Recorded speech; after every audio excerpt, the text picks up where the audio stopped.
संविधान निर्माता बाबा साहेब भीमराव अंबेडकर की आज 69वीं पुण्यतिथि पर श्रद्धासुमन अर्पित करने का हमारा कार्यक्रम है और इसको परिनिर्वाण दिवस के रूप में हम मना रहे हैं। हमारे यशस्वी प्रधानमंत्री और भारतीय जनता पार्टी की सरकार जिस तरह से बाबा साहेब अम्बेडकर और हमारे संविधान निर्माता जिस तरह से संविधान हम लोगों के लिए बना के गए हैं, उसका हम सब मिलकर उसकी रक्षा करें।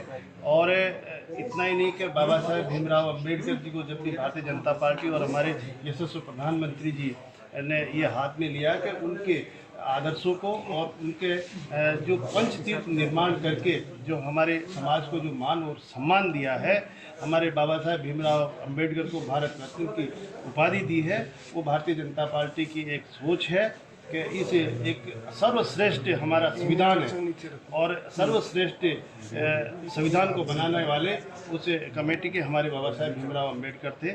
इसलिए हम सब मिलकर आज इनके पुण्यतिथि पर श्रद्धासुमन। सर, इसी संविधान को राहुल गांधी दिखाकर कहते हैं कि संविधान को देखो, गुमराह करने की बातें हैं। मैं तो ये कहूँगा कि सभी मिलकर जो हमारे बाबा साहेब भीमराव अंबेडकर एक संविधान निर्माता है, जिस संविधान को सारा भारत उसको लेकर चल रहा है, तो इस तरह की संविधान पे भी इस तरह की टिप्पणियां नहीं हो, क्योंकि हम सब मिलकर अगर उसका पालन करेंगे तो हमारे इस हिंदुस्तान का और इस संविधान का पालन होगा। आपको लगता है कि राहुल गांधी केवल संविधान के नाम पर जो है सियासत कर रहे हैं? देखिए, ये कुछ भी भ्रम फैला सकते हैं विपक्ष के।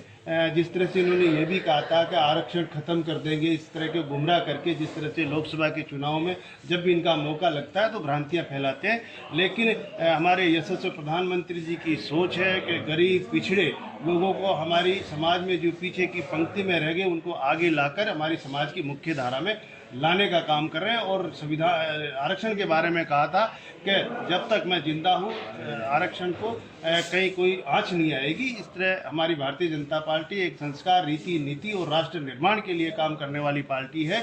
इसलिए ऐसी भ्रांतियां फैलाने की ओर नहीं जाएं। मैं सभी से यही अपील करूंगा कि सब मिलकर एक संविधान में जो प्रावधान दिए गए हैं उनका सब मिलकर पालन करें। धन्यवाद।